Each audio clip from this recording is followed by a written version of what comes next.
Hello, everyone. Hello, how you doing? I'm good. I'm good. And how about you? I'm doing great, man. I'm excited. How about being of the bell? I feel good. Yeah, I just took a hard fight against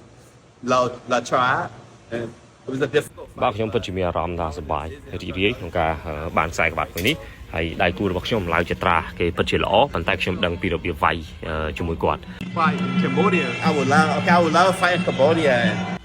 ប៉ុន្តែខ្ញុំពិតជាចង់ទៅប្រកួតនៅប្រទេសកម្ពុជាហើយខ្ញុំចង់នាំយកខ្សែក្បាត់យូស៊ីកាដែលខ្ញុំដណ្ដើមមួយនេះទៅប្រកួតនៅលើសង្វៀនមួយ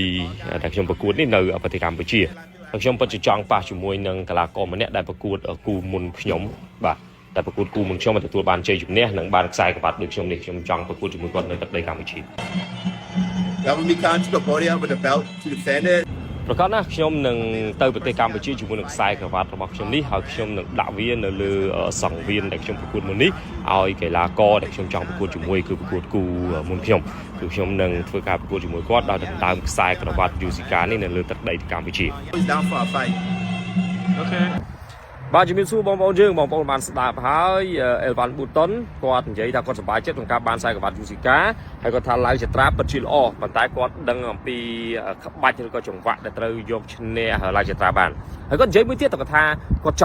ចង់ទៅប្រកួតនៅទឹកដីកម្ពុជាហើយប្រកួតនៅលើសង្វៀនដែលគាត់ប្រកួតមុននេះអញ្ចឹងបានថាសង្វៀនគ្រុឌហើយគាត់និយាយទៀតគាត់ប្រហែលថាគាត់ចង់ដាក់ខ្សែក្រវ៉ាត់យូស៊ីកានៅលើសង្វៀនគ្រុឌឲ្យកីឡាករដែលប្រកួតមុនគាត់មកគូហ្នឹងមានតលនបញ្ញា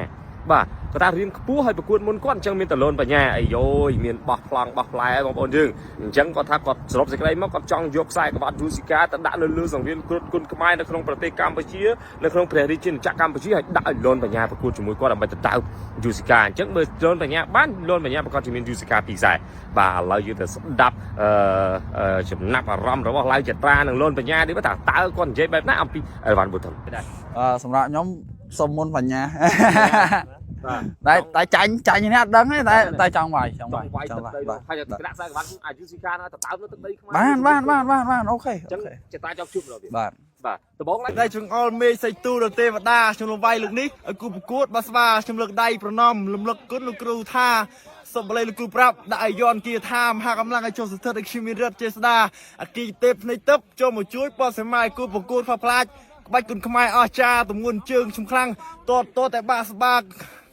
កាច់បកនេះបកកន្ទុយកញ្ចឹងកដល់បាខ្ញុំលើកដៃប្រណំខ្ញុំក៏បាច់ថ្វាយផ្កាក៏មុំតែខ្លួនល្អស្រស់ពីដូចជាអប្សរាចុះបាច់គុណខ្មែរមានចឹងណាស់ដែលឆ្លាក់ចូលលើប្រាំងសិលាឲ្យគុណខ្មែរគ្រប់រូបពួកយើងចូលរួមថែរក្សាសម្បត្តិមរតកខ្មែរបដាគុណខ្មែរអស្ចារ្យបដាគុណខ្មែរអស្ចារ្យយេស្រែកហូហនុមានយេ អេបញ្ញាមកដល់ភ្នំតក អូលេតកងលយមក ដូចពិតទេពិត មែនតើ យល់សោះទេ ពិតវិញយល់សោះទេចូលញ៉ាដល់ស្មានទេមកលេនៅខ្មែរសុកមើលគូនៅព្រៃឥឡូវមកដល់ភ្នំតកនៅអាមេរិកចឹង ចង់និយាយចឹងណា ចឹង បាទបញ្ញាសួរមួយម្សិលមិញនេះគឺដៃគូរបស់ចត្រា តា ស្គាល់ ប៊ូម៉ៅ ពូម៉ៅ អូអីគេប៊ូតុនអីគេ ប៊ូតុនអេលវ៉ាន់ប៊ូតុន អេវ៉ាន់ប៊ូតុន បាទគាត់ថាចេះគាត់ចង់ទៅលេងស្រុកខ្មែរម្ដងទៀតប៉ុន្តែគាត់យកខ្សែក្រវ៉ាត់យូស៊ីកាដែលគាត់ទៅដើមជាមួយចត្រាបានហ្នឹង បាទ គាត់ទៅដាក់នៅលើសង្វៀនគ្រុឌទៅចង់ប៉ះជាមួយបញ្ញាគាត់និយាយចឹងហ៎ ជុំជួយស្អល់មុខខ្ញុំម្ល៉េះ បាទគ្រូគាត់ថាណែប៉ះមួយម្នាក់នេះសំមួយអេលវ៉ាន់ប៊ូតុនហ្មង សម្រាប់ខ្ញុំរៀងស្ទើរដែរតែអត់អីអាចបើគាត់អាចថាគាត់បានតែបើសម្រាប់ខ្ញុំគាត់ថាចត្រាឬថាចង់សងសឹកដែរ ហេ ថាបើសិនជាអាចឲ្យជួបចត្រាមុនសិនទៅអូ បាទ ពិតទេថាអាចឲ្យជួបចត្រាហ្នឹងទៅព្រោះអីគាត់ចង់សងសឹកដែរព្រោះអីគាត់វាយអត់ដេញហៅថាបន្ទុកបន្តផ្សងគ្នាវាផាក់ផាយគ្នាហើយណាមួយអាចថាគេម្ចាស់ផ្ទះរៀងអត្ថភាពជាងចឹងណា បាទ អញ្ចឹងហើយគាត់មានអារម្មណ៍ថាចង់សងសឹកដែរព្រោះអាចពួតនៅស្រុកខ្មែរគាត់ហាត់ពេញល្អគាត់ចង់បានសងសឹកចង់បានឈ្នះវិញ ចង់អត់ទេចុះបញ្ញាចង់ឃើញចំនួន2នាក់នឹងកើតឡើងនៅលើសង្វៀនគ្រុឌទឹកដីគុណខ្មែរយើង យ៉ាបើកើតនៅស្មីគុតទៅខ្មែរមុនគឺថាកក្រើកហើយការគ្រប់គ្រង